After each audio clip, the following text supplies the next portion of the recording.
I never set out to be a revolutionary. Honestly, I just wanted to be left alone. I run a small business from my home, a land surveying and landscape design company, which mostly involves me being out in the field or hunched over drafting software in my office. My property was my sanctuary. It backed onto a stretch of undeveloped woodland, and that buffer of green was the primary reason I bought the place a decade ago. It was quiet, private, and the neighborhood, governed by a sleepy and mostly invisible homeowners association, seemed to value that same tranquility. For years, the HOA was little more than a necessary evil, a line item on my annual budget that ensured the communal retention pond didn't turn into a swamp and the entrance sign had fresh flowers twice a year. The meetings were sparsely attended, the rules were common sense, and life was good. Then Carol moved in. She bought the big colonial on the corner lot, the one with the perfect lawn that always looked like it was being judged by a celestial tribunal. Carol was a woman who seemed to vibrate with a specific frequency of dissatisfaction. She had a way of looking at your freshly edged driveway and making you feel like you'd personally offended her ancestors. Within 6 months of her arrival, she had attended her first HOA meeting. Within a year, through a combination of sheer persistence, procedural maneuvering, and the general apathy of everyone else, she was elected board president. That was when the quiet ended. The first signs were small, like hairline cracks in a foundation. An email went out, formatted in a stern, bold font, informing everyone that all mailboxes had to be a uniform, pre-approved shade of black. Mine was dark green. A week later, a notice was taped to my door. Then came the rules about holiday decorations. They could be erected no sooner than the 1st of December and had to be completely removed by January 5th. No exceptions. A neighbor down the street, an older gentleman named Arthur, who had lived here for 30 years, got a formal warning because his Christmas wreath was still up on January 7th. He'd had the flu and couldn't get on a ladder. Carol's response, relayed through the HOA's new and aggressively formal email address, was that personal circumstances do not negate contractual obligations. Most of us just grumbled and complied. It was easier.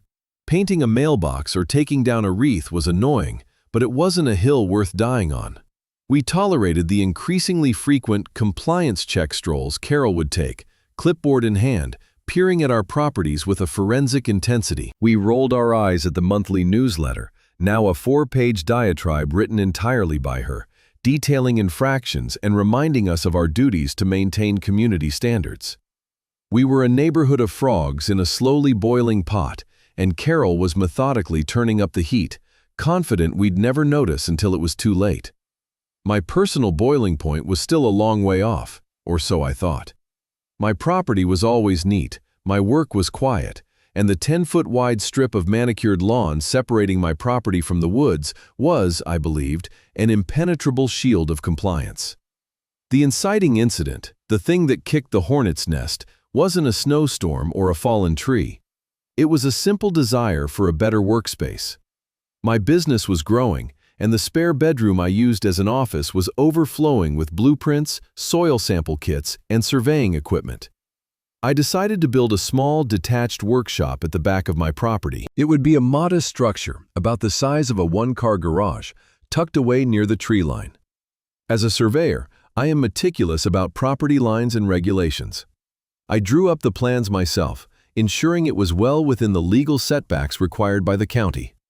I pulled my own deed and the official county plat map to triple-check my property boundaries. Everything was clear. My lot extended a full 50 feet from the back of my house to the edge of the woodland, which was designated as a conservation area owned by the county. My proposed workshop would sit comfortably within my own land, with plenty of room to spare. As a professional courtesy, not a requirement, I submitted a copy of my plans to the HOA. It was a simple notification, a gesture of neighborly goodwill. I expected a rubber stamp approval, or, more likely, no response at all. What I got instead, 3 days later, was Carol standing on my front porch. She wasn't holding a welcoming casserole, she was holding my plans, and she had a look on her face that could curdle milk. "This is completely unacceptable," she announced, without so much as a hello. She shook the rolled-up blueprints at me as if they were a disobedient puppy. I was taken aback. Unacceptable. It's a simple workshop, Carol. It meets all the county codes. The county codes are irrelevant, she sniffed, a phrase that should be the official motto of petty tyrants everywhere. You are in clear violation of the community's conservation easement. Section 9, Paragraph 4 of the covenants. I blinked. The what? There's no conservation easement on my property. The easement is the woodland behind my property. I knew this for a fact. I had surveyed it myself. According to the official HOA plat map, she said, her voice dripping with condescension, the easement extends 20 feet into your lot.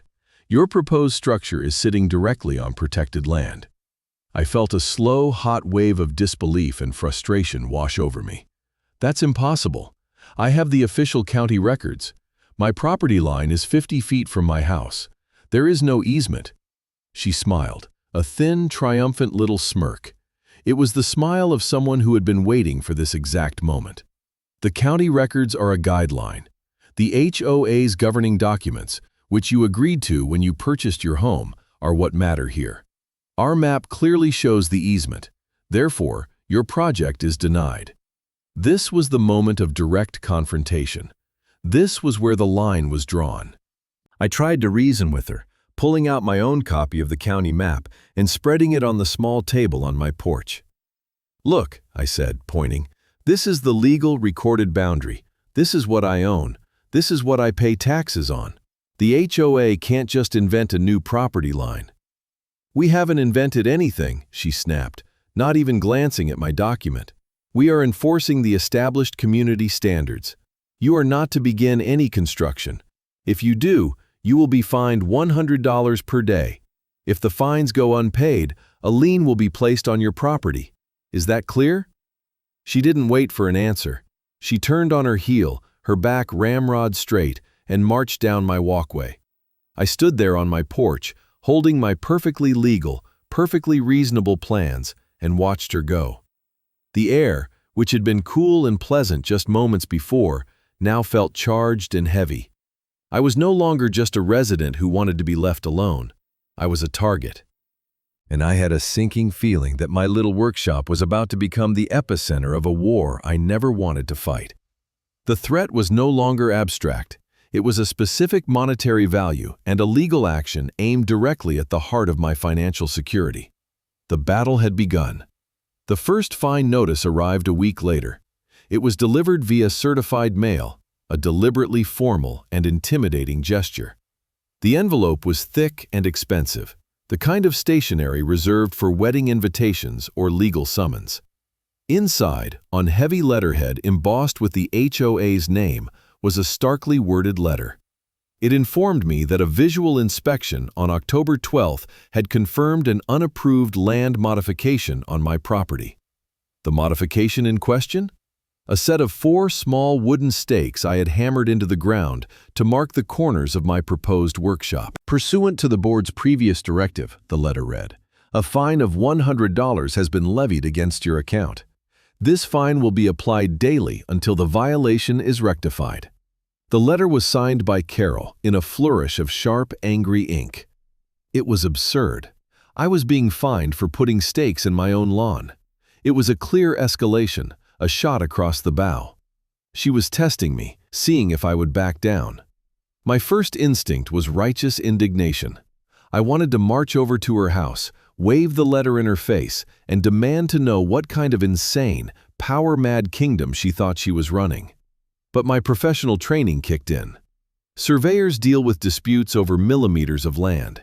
We rely on facts, documents, and calm, methodical processes. Yelling wouldn't solve anything. It would only give her more ammunition, painting me as an unstable aggressor. Instead, I began to see the impact of her reign on the rest of the community. I started talking to my neighbors more, not just about the weather, but about the HOA. I found a deep well of resentment simmering just beneath the surface of our quiet suburban lives. Mrs. Gable, a sweet elderly widow who lived 2 doors down, told me she'd received a violation notice for her bird feeder. It was apparently attracting undesirable wildlife, a category that apparently included blue jays and cardinals. She was genuinely distressed. "I don't know what to do," she confided in me, her voice trembling slightly. "My husband put that up for me before he passed. Watching the birds is one of my few joys." Another neighbor, a young family with 2 small children, had been fined because their kid's plastic slide was visible from the street for more than 48 consecutive hours. They were told it constituted an unapproved permanent structure. The father was furious, but also afraid. Carol told me if we fought it, she'd find a dozen other things wrong with our property. She mentioned a lien. With the kids, we just can't risk it. This was her strategy: rule by fear. She was isolating residents, picking them off one by one with threats that were just serious enough to force compliance. The fines were a nuisance, but the threat of a property lien was terrifying. It could affect your credit, your ability to refinance, or even sell your home.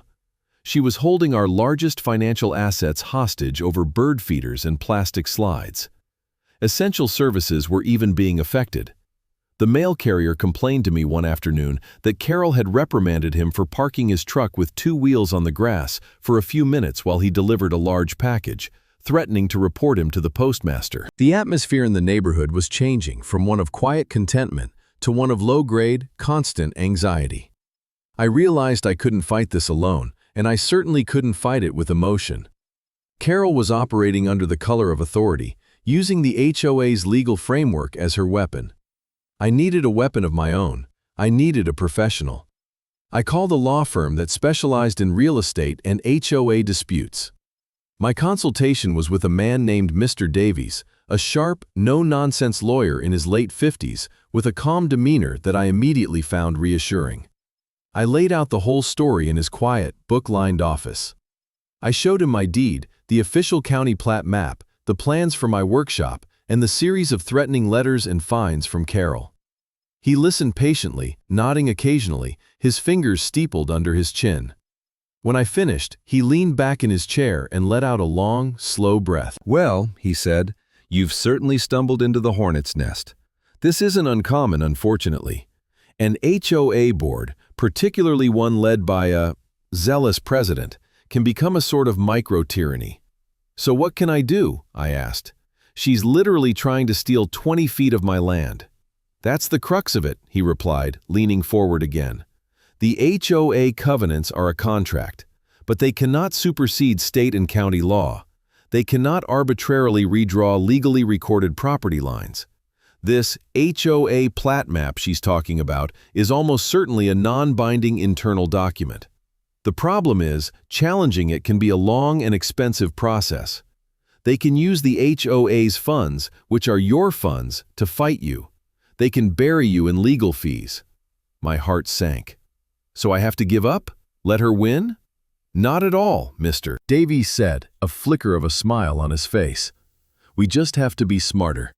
We don't want to fight a war of attrition. We want to find a silver bullet." He picked up the first fine notice. "She's fining you for putting stakes in the ground on what she claims is a conservation easement. This is our leverage point. If we can prove definitively that the easement she's citing is fraudulent, then every action she has taken based on it is also fraudulent. The fines, the threats, all of it." He outlined a plan. The first step was a formal, legal response to the fines, stating my position and putting the HOA on notice that their map was in dispute with official records. The second and more critical step was the investigation. He advised me to use my professional skills. "You're a surveyor," he said. "You know how to read these documents better than anyone. I want you to go back to the source. I want you to pull the original developer's plans for the entire subdivision. I want you to find the master plan filed with the county when this community was first established. And I want you to pull the HOA's original articles of incorporation and all amendments made since its inception. Somewhere in that mountain of paper is the truth. And my guess is Carol has either misunderstood it or, more likely, deliberately misrepresented it."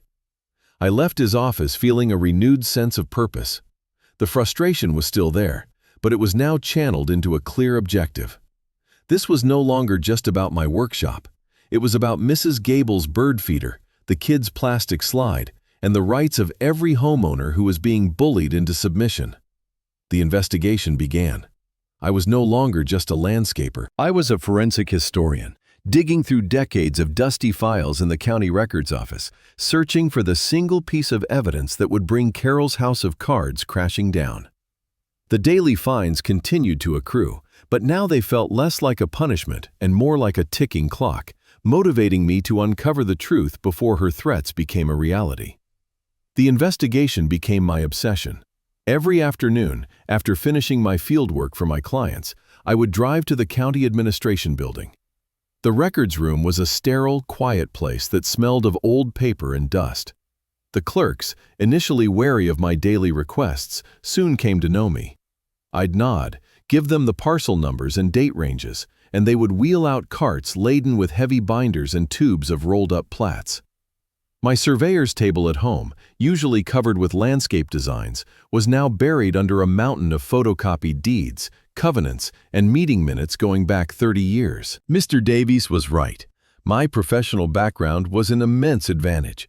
I knew how to trace the provenance of a property line, from the original land grant to the most recent subdivision. I started with the master plan for our neighborhood, Oak Haven Estates, filed in 1988. There it was, in crisp, clear detail. The developer had set aside the woodland behind the back row of lots as a dedicated county-managed conservation area. The property lines for the lots, including mine, were explicitly drawn, showing their full depth with no encroachments or easements. This was my baseline, the legal bedrock. Next, I dug into the HOA's own history. I requested every set of meeting minutes since its formation.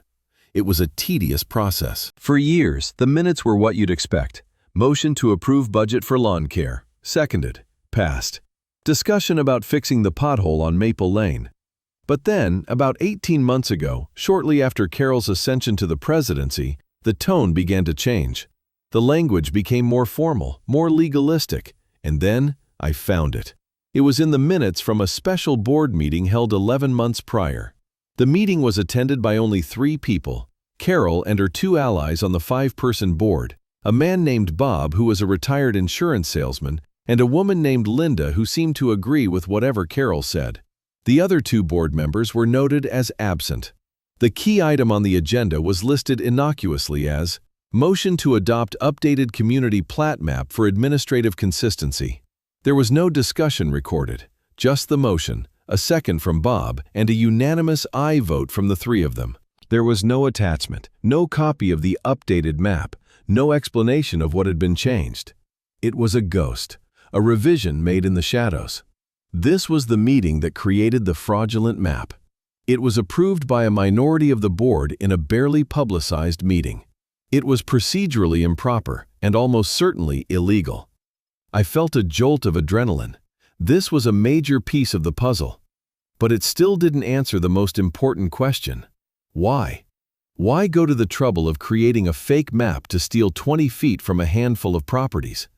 It seemed like a lot of effort for the simple, petty joy of denying me a workshop. There had to be more to it. Arthur, my wise elder neighbor, had given me a crucial piece of advice over the fence one afternoon. "Follow the money, son," he'd said, trimming his roses. With people like her, it always leads back to the money. So I shifted my focus from property records to financial ones. Mr. Davies filed a formal request on my behalf for the HOA's complete financial records for the past 2 years. The board was legally obligated to provide them, but they dragged their feet for weeks.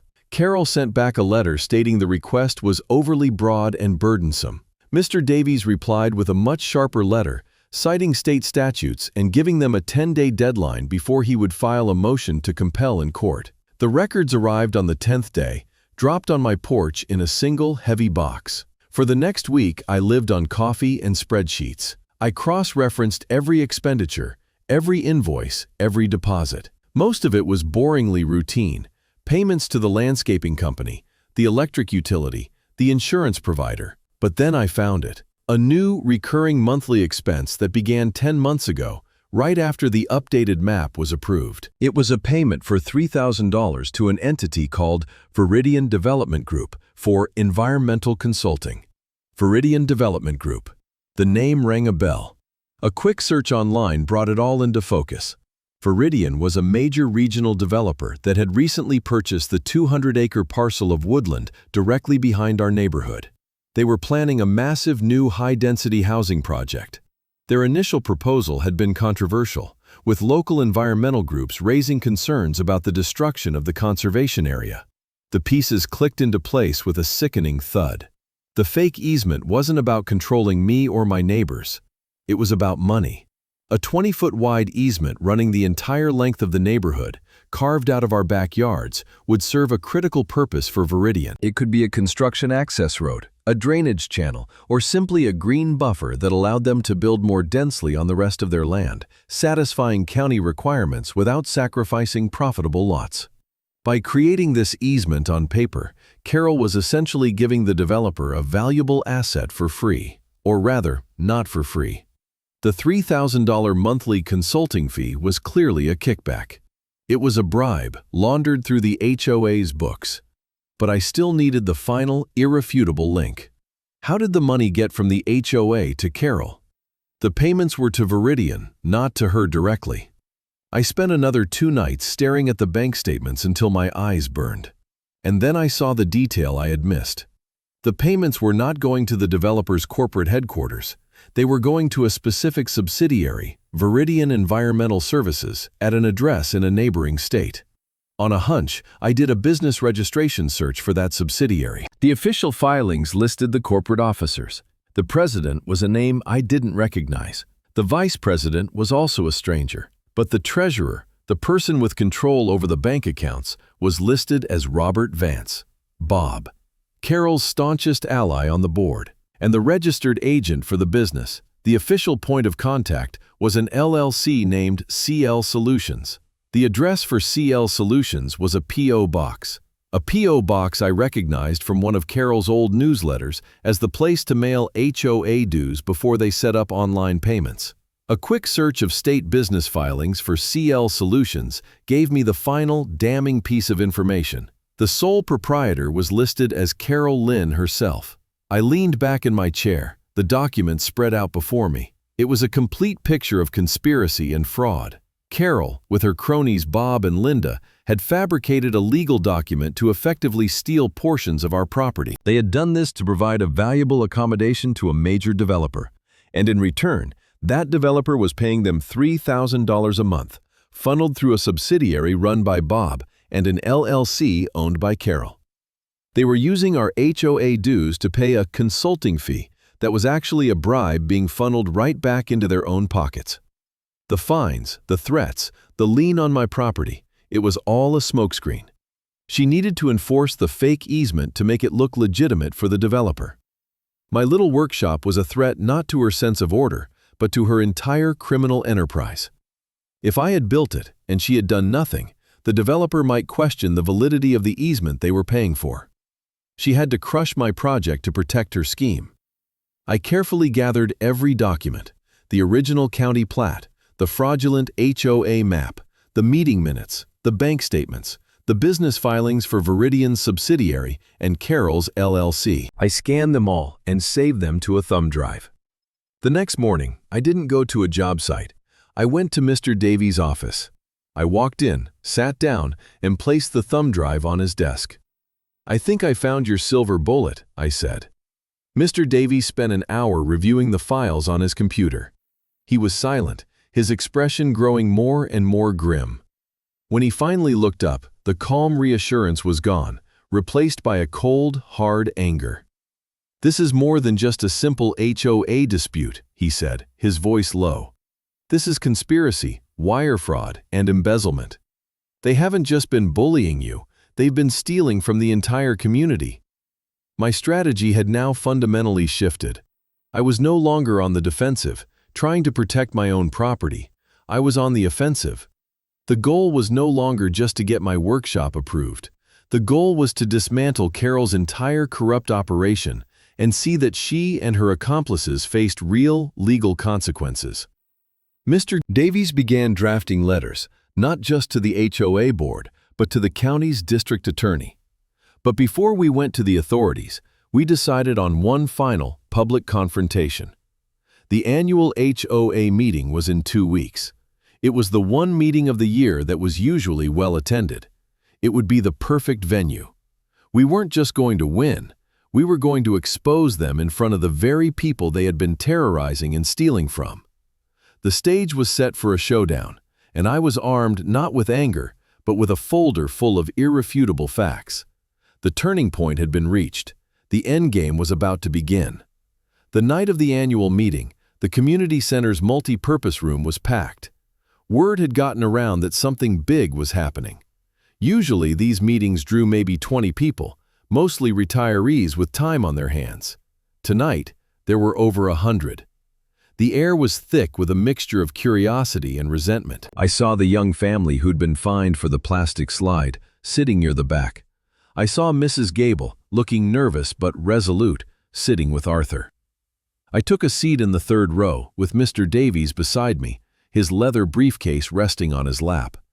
At the front of the room, Carol, Bob, and Linda sat at a long table, looking out at the unusually large crowd with expressions of annoyance. Carol, dressed in a severe navy blue pantsuit, banged a gavel on the table. "This meeting will come to order," she announced, her voice sharp and brittle. "We have a lot to get through, so we will be strictly adhering to the agenda." They droned on for the first 30 minutes with procedural nonsense.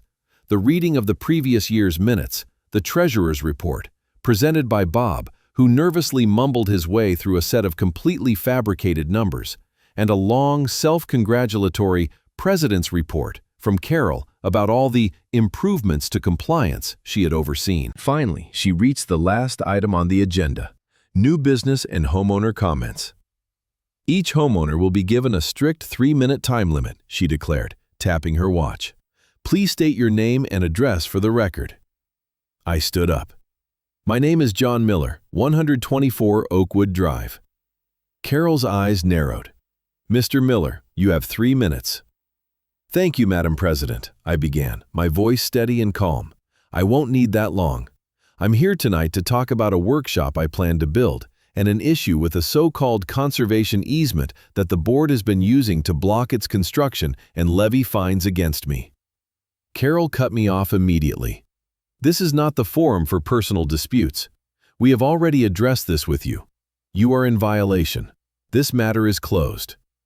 "Actually," I said, "the matter is very much open." This was the signal. Mr. Davies stood up and walked to the front of the room, where a projector and screen had been set up for the treasurer's report. He plugged a thumb drive into the laptop. "With the community's indulgence," Mr. Davies said, his voice filling the room, "my client has prepared a brief presentation." Carol was on her feet. "This is out of order. I will not have this meeting hijacked. Security." She looked around wildly, but the only security was a bewildered-looking teenager hired to hand out agendas. The first image flashed on the screen behind her. It was the official, recorded county plat map of our subdivision. I stepped forward and used a laser pointer. "This," I said loudly, "is the legal map of our neighborhood. As you can see, the properties on Oakwood Drive, my own included, extend a full 50 feet from the back of our homes to the conservation land. There is no easement on our private property." A murmur went through the crowd. I heard a few people whispering, "I thought so." Mr. Davies clicked to the next slide. It was the updated map Carol had been using, the one she'd had printed and laminated. "And this," I continued, "is the map the HOA board has been using to justify their actions. As you can see, a 20-foot easement has been magically added, cutting into a dozen properties." The murmuring grew louder. Carol's face was turning a blotchy red. "This is a legitimate administrative update, approved by the board," she shouted over the noise. "Was it, Carol?" I asked, my voice dropping. Mr. Davies clicked to the next slide. It was a scan of the meeting minutes from her special meeting. I read it aloud. "Motion to adopt updated community plat map for administrative consistency. Voted on by only you, Bob, and Linda, with no public notice and no specifics on what was being changed." Is that what you call a legitimate approval? Bob was starting to sweat profusely, dabbing his forehead with a handkerchief. Linda seemed to be trying to shrink into her chair. But the real question, I went on, my voice hard, is why? Why create this fake easement? I paused, letting the question hang in the air. It seems the answer has to do with this. The next slide was an article from the local newspaper, announcing Viridian Development Group's purchase of the land behind us. And this. The next slide showed the HOA's bank statements, with the $3,000 monthly payments to Viridian Environmental Services highlighted in yellow. The words environmental consulting were circled in red. I'm a surveyor, I said, turning to face the crowd, not an environmental consultant. But I can't imagine what consulting this developer would need from our HOA that costs $3,000 every single month, especially when our HOA has no environmental experts on staff. Carol was sputtering now. It's a retainer for future environmental impact monitoring. It's perfectly normal. Is it? Mr. Davies asked calmly. He clicked again. The business filing for Viridian Environmental Services appeared on the screen. The name of the treasurer was circled, Robert Vance. He pointed at the sweating man at the table. Mr. Vance, also known as Bob, our HOA treasurer. Funny coincidence, isn't it? The crowd gasped. All eyes went to Bob, who looked like he was about to have a heart attack. And the final piece of the puzzle, I said, my voice ringing with finality. Mr. Davies displayed the last slide. It was the filing for the shell company CL Solutions, the registered agent for Bob's little enterprise. The sole proprietor was clearly listed, Carol Lynn. Complete dead silence fell over the room. For a full 10 seconds, nobody moved. The only sound was the hum of the projector fan. We had them. The evidence was absolute, displayed for everyone to see. They had used their power to defraud the community, enrich themselves, and then terrorized anyone who got in their way. Carol finally broke the silence. But it wasn't with a denial. It was with a shriek of pure, undiluted rage. You have no right. This is private information. You are harassing me. This is illegal. She pointed a trembling finger at me. I will sue you for everything you have. But her authority was gone. It had evaporated in the harsh light of the projector. Arthur stood up from his seat. Madam President, he said, his old voice steady and strong, I believe a motion is in order. I move for the immediate removal of Carol, Robert Vance, and Linda from the board of directors, pending a full investigation. Seconded, shouted a dozen voices at once. All in favor, Arthur called out. A forest of hands shot up, nearly every person in the room. All opposed, he asked. The three figures at the front table sat frozen in a tableau of disgrace. No one raised a hand. As the vote was confirmed, a side door to the community center opened. Two uniformed police officers stepped inside, followed by a plainclothes detective. Mr. Davies had notified the district attorney's office that afternoon, and they had decided to attend the meeting. The detective walked calmly to the front of the room. Carol Lynn, Robert Vance, he said, his voice polite but firm. We'd like to ask you a few questions down at the station. The collapse was total and immediate. Carol stared at the detective, her face a mask of disbelief, before letting out a choked sob and burying her face in her hands. Bob simply slumped in his chair, defeated. The authority she had so carefully constructed and so ruthlessly wielded had crumbled to dust in the space of 10 minutes. The reign of the petty tyrant was over. The aftermath of that explosive meeting was swift and decisive. Carol, Bob, and Linda were taken in for questioning that very night. Armed with the mountain of evidence I had gathered and the clear, concise legal summary provided by Mr. Davies, the district attorney's office moved quickly.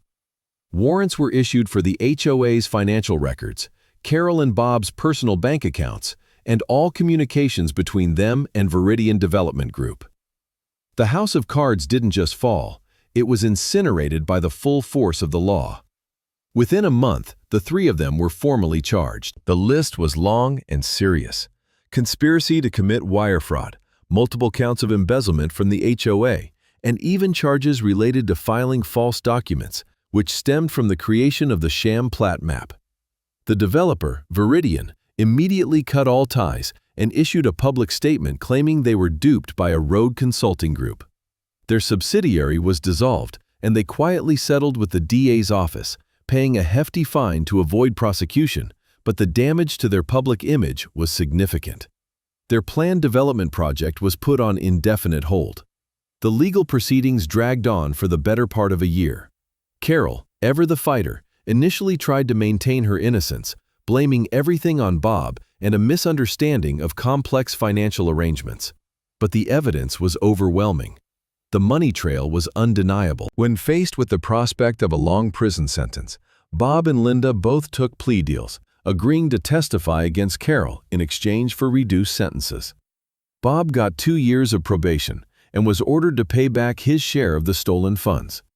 Linda, whose involvement was more passive, received a lighter sentence of community service and a smaller restitution payment.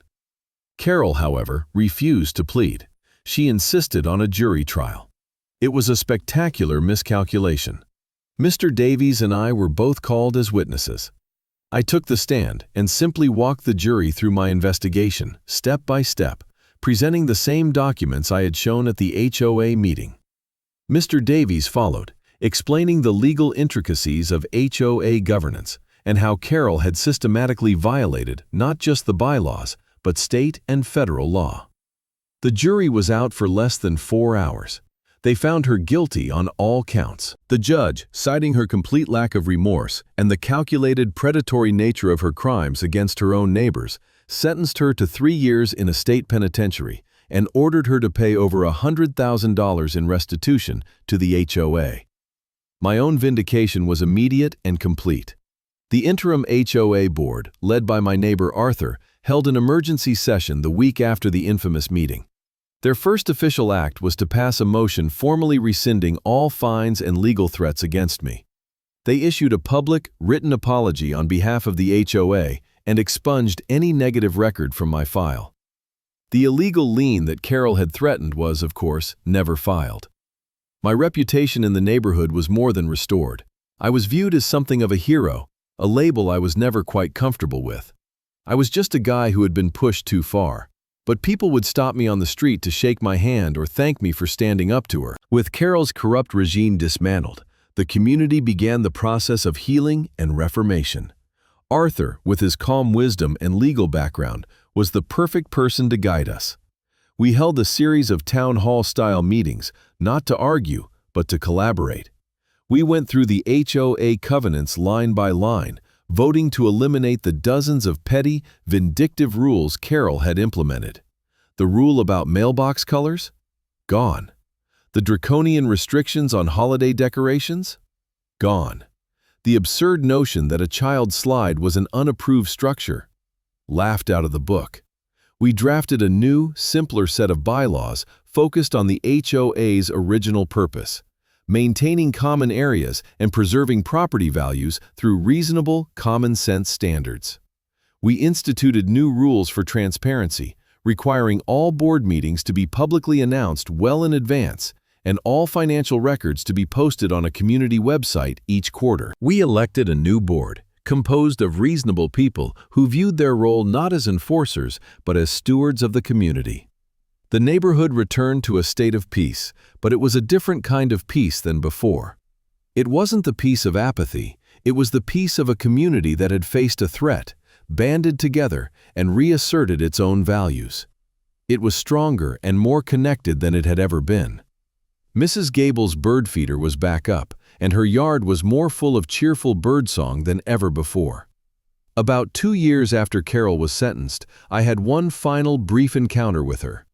I was in the produce section of a grocery store in the next town over when I saw her. I almost didn't recognize her. The severe, domineering posture was gone, replaced by a weary slump. Her hair had more gray in it, and the sharp, judgmental eyes were now dull and downcast. She looked diminished, a ghost of the tyrant she once was. She saw me at the same time, and for a moment, her old defensiveness flickered.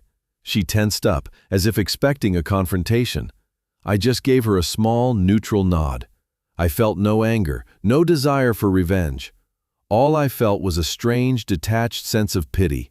Her quest for power and control had cost her everything: her freedom, her money, her home, which had been sold to pay her legal fees and restitution, and her place in the community.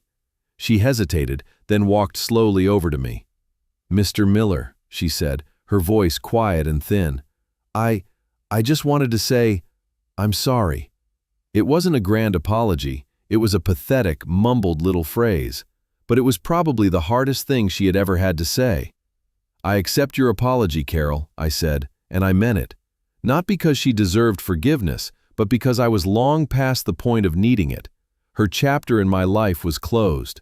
I had nothing more to say to her. I picked up a head of lettuce, put it in my cart, and walked away, leaving her standing alone by the avocados. Looking back on the whole sordid affair, the moral of the story seems almost too simple. It's a lesson about the corrupting nature of petty power. Carol was a bully who was given a small kingdom to rule, and she ruled it with an iron fist because it made her feel important. She wrapped her personal vendettas and greed in the language of rules and standards, believing the process would protect her from scrutiny. But what she failed to understand is that communities are not corporations. They are ecosystems of people, and they can only be pushed so far before they push back. Tyrants, whether they rule a country or a cul-de-sac, often sow the seeds of their own destruction. Their obsession with control makes them rigid, and their arrogance makes them blind. In the end, I did build my workshop. It stands today at the back of my property, exactly where I planned it, a quiet testament to a battle I never wanted to fight, but was proud to have won. It's a good, solid building, and from its windows, I can look out over my yard and the peaceful, thriving neighborhood beyond it. The property values have recovered and even climbed now that the HOA is seen as a benefit rather than a menace. The community is stronger, more engaged, and more neighborly than ever before. And me? I'm back to being what I always wanted to be. A guy running his business, enjoying his quiet sanctuary, and occasionally waving to his neighbors over the fence. I'm not a revolutionary. I'm just a man who knows exactly where his property line is. And now, so does everyone else.